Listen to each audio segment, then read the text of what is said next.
Welcome to your deep dive. We're going deep into the world of AI today.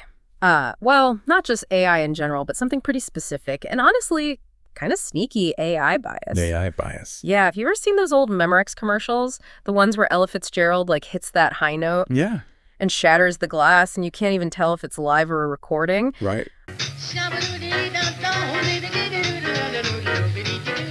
Can the amplified voice of Ella Fitzgerald shatter this glass? Believe it.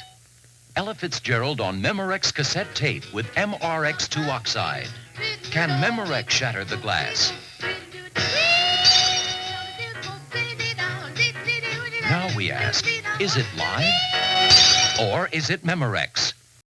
I feel like AI is getting kind of like that. It presents information, but it's so convincing, you know?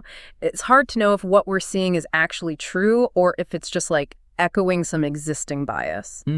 So for this deep dive, we're going to be looking at a really interesting conversation between Gary. You might know him. He hosts another podcast. Okay. He's talking to Claude, which is an AI developed by Anthropic. Interesting. And it's so fascinating to have both the human interviewer and the AI perspective. And I'm really excited to dig into this with you. Yeah. Our mission, should we choose to accept it, is to understand how bias actually sneaks into AI, why that's such a big deal, and what we can actually do about it. Okay. So where do we even begin? Well, I think it all starts with how AI learns, right? You can think of it like teaching a child with a whole library full of books. A child forms their understanding of the world based on what they read in these books. Yeah, that makes sense. But wouldn't a kid get a pretty messed up view of the world if all the books they're reading are biased or just plain wrong? Exactly. Yeah. And that's a big problem with AI. A lot of the data that it's trained on comes from the internet, which, as we all know, can be a pretty wild west of opinions and misinformation. So if the AI is learning from biased data, well, its output is probably going to be biased too. That's what our source called the data diet problem. Yeah. If you're feeding AI junk food data, it's going to have this junk food understanding of the world. It's imagine building a house, but the foundation is all shaky. The whole structure is at risk. It's really interesting because in the source material, Claude, the AI, actually acknowledges this issue. Oh, wow. Yeah. It recognizes that. It recognizes that. And what's even more interesting is that Claude mentions that its creators over at Anthropic, they're actually trying to combat this problem by, using diverse data sets, building in these ethical guidelines.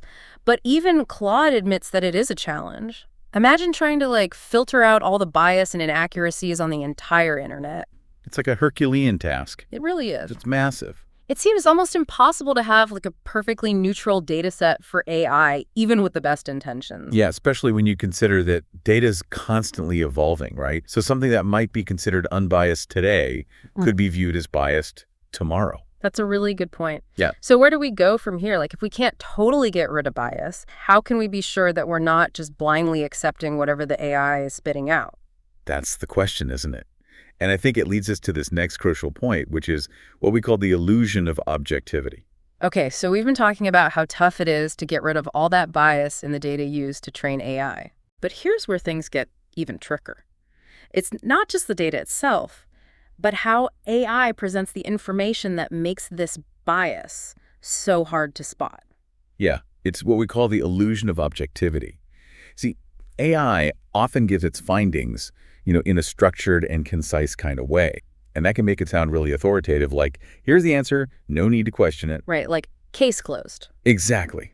And we as humans, we're kind of wired to trust information that sounds, certain. Especially when it comes from something as sophisticated as AI. Exactly. But the thing is, if that initial data going in is already biased, the way AI presents it, even if it's all polished and confident sounding, can make that bias seem even more credible. If someone wearing a lab coat starts throwing around all this fancy jargon, you just assume they know what they're talking about. Right, exactly. And that's why this whole illusion of objectivity thing is so tricky. we might just accept information from AI without really stopping to think about it. Because it's presented so convincingly. And our source actually brought up a really interesting example of this with what they called echo chambers. Gary and Claude were discussing how AI algorithms are often designed to, keep users engaged. But that could actually lead to the AI reinforcing our existing biases instead of helping us see different perspectives. It's true. On the surface, engagement sounds good, but it can be a slippery slope. Yeah, so instead of broadening our understanding of the world, AI could be trapping us in our own little information bubbles. Exactly. It's like only ever reading news articles or watching videos that agree with what you already believe. You never get exposed to any alternative viewpoints. You're stuck in an echo chamber. Precisely. That idea of AI-powered echo chambers really got me thinking, Think about how often we use search engines or social media. All the time. And all those platforms, they're using AI algorithms to personalize our experience. But what if that personalized experience is just feeding us more of what we already believe? It's a real danger. The AI shows you what it thinks you want to see, and then that just reinforces your existing biases, and the cycle continues. It becomes a self-fulfilling prophecy. It really does. It can be really hard to break free from that cycle. And this raises a big question for all of us listening. Have you ever stopped to think about how these algorithms, how AI, might be shaping the information you're exposed to every single day? I know. I haven't thought about it enough. It's kind of scary to think that these algorithms might be contributing to my own biases without me even realizing it. It's a bit unsettling, isn't it? And that's why it's so important to be aware of this illusion of objectivity, especially as AI becomes more and more prevalent. We can't just passively consume information anymore. So, okay, we've talked about the problem, this AI bias, the echo chambers, the whole illusion of objectivity thing. But what can we actually do about it? How do we use this technology responsibly? Well, that's the million-dollar question, and luckily there are things we can do. And that's exactly what we're going to explore in the final part of our deep dive.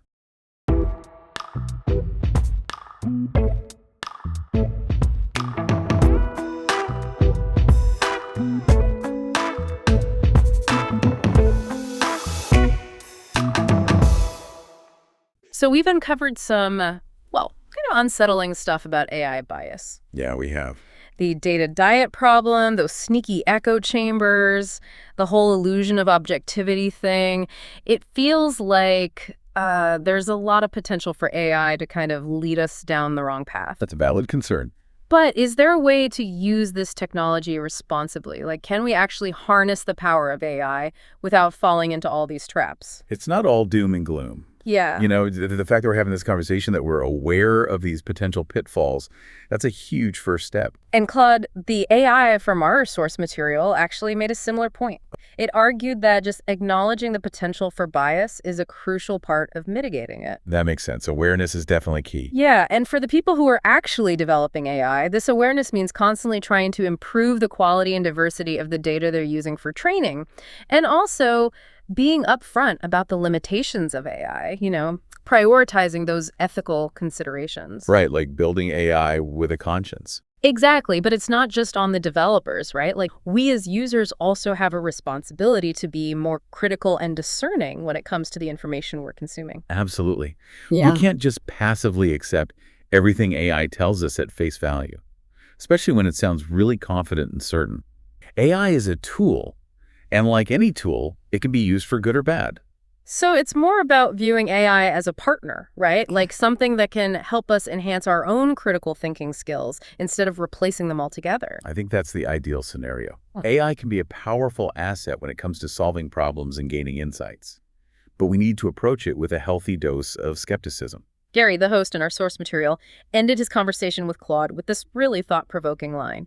He said, AI may reflect a version of reality, but it's up to us to make sure it's not just a distorted mirror. It really stuck with me, and it makes you realize, as AI becomes more and more woven into our lives, we have to be even more vigilant about the information we're consuming, no matter where it comes from, human or algorithm. So, what can we actually do? What are some practical steps we can take to be more discerning about this AI-generated information? Well, I think it starts with asking questions.